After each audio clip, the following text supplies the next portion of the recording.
And now I don't have an internal map, an internal narrative story to understand what God is, to explain it to myself. Because this is often how we relate, or in the past, people have related to God or understood God, is through the narrative story.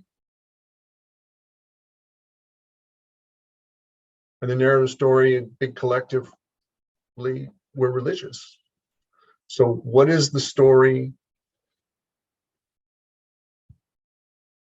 of a whole collective group was typically decided for you what you grew up into, family, neighborhood.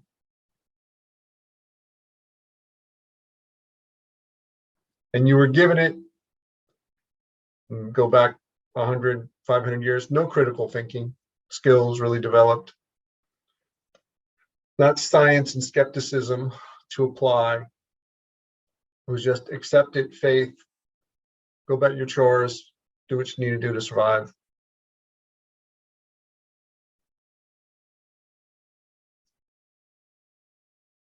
And so stories didn't get questions until, say, the last, large part, the last 50, 100 years.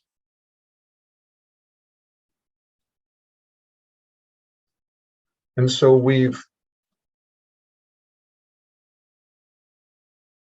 as society, cultures are weaning themselves away from the stories of God, with God as a character in their mind. Because they don't want to worship or pray to a character in their mind, but then don't have a replacement. Like, what is this force of the universe? And yeah, sometimes the best thing to name it is just the universe itself, like everything, everywhere, all at once is happening.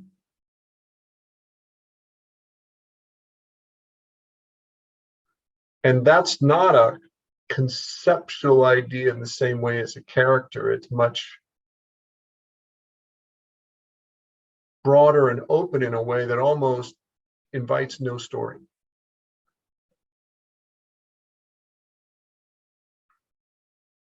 Like if I were to say, please describe the universe.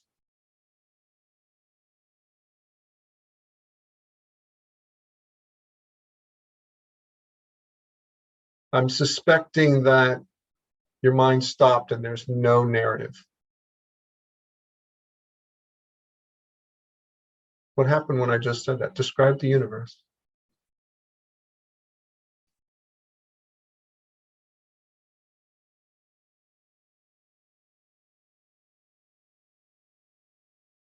For me, there's no words. There's no story. There's no narrative, conceptual idea.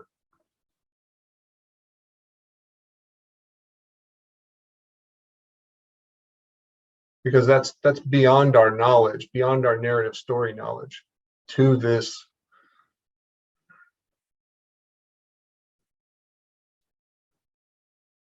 expansiveness.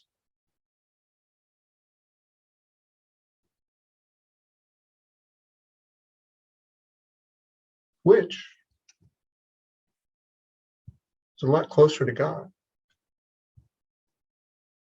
Closer than Daniel's bread, anyways. But it should be included. I mean, it's the universe too. You're eating the universe. Parts of it. The universe eating itself.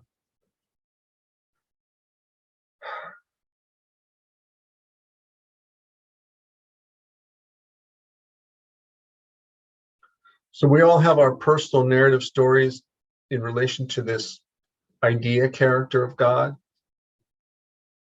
We have the historical ones, the community of religion that maybe we were introduced to, that are still alive in communities as living stories of God. And then you have the dead ones, which are mythologies.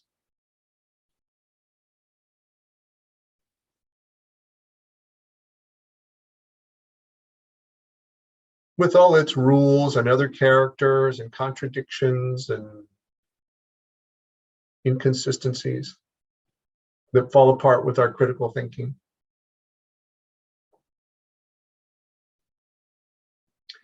And yet we're here in this, well, if you look at it mathematically, from what I understand, take an expert, highly ordered place. Consistently, it's not random chaos. Having experiences.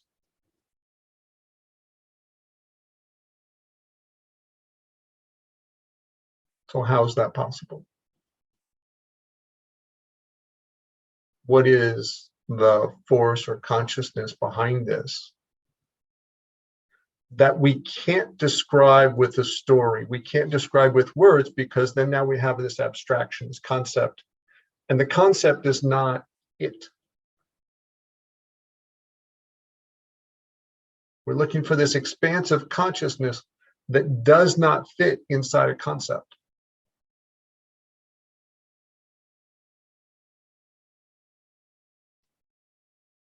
Like, oh, go, I want you to go looking for the creator of the universe, but go look in your water glass. Go look in your water bottle. This is the realm of knowledge, of stories. Okay? The things that we can describe with and know by a story or words, right? Those things that can be written in a book, explained with words, pointed to. And everything outside of it is experiences, consciousness, life forces, creation beyond that.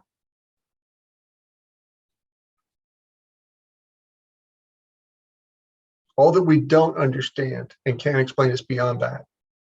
You know, like dark matter and black holes, the stuff that makes up 95% of the universe. That's just for starters. The hydrogen inside the sun. The force sending the electrical signals to your heart to have it beat. And the awareness, the brilliance of all your cells working together to know what to do to inform the stem cells of what cells to create and what's needed and where to go and how to put that all together to form a human and how to make other humans unexplainable. Not just not understood, but unexplainable. Because these are happening at a level of forces just within the human that are beyond words, beyond the word-based knowledge. And then we add in every plant and every insect and tree and bird and cloud and ray of sunlight, knowing to help things grow.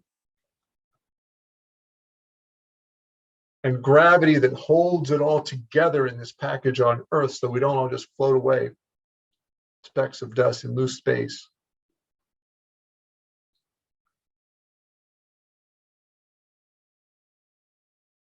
And balance it in a solar system and nestle it in a galaxy so it's not bombarded by meteors and we can all just be here long enough to awaken and have a conversation or whatever our experience is and not blast it out of existence or collapse into a black hole. So we need some time. Oh my God, the creation of time, space.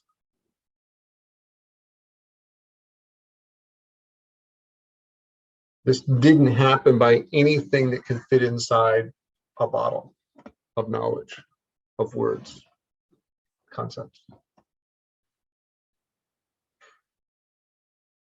But it happened.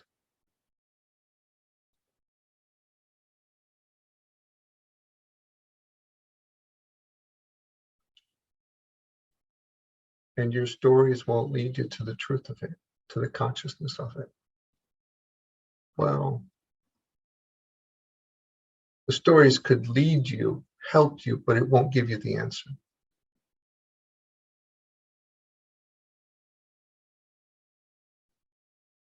in that search for God.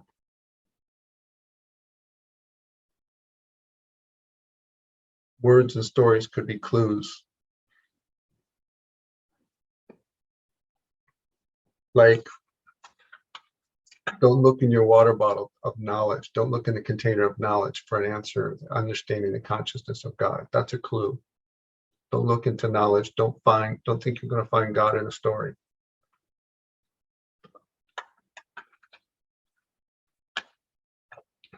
Read your Bible as a book of clues, or a book of understanding the narrative stories that people lived.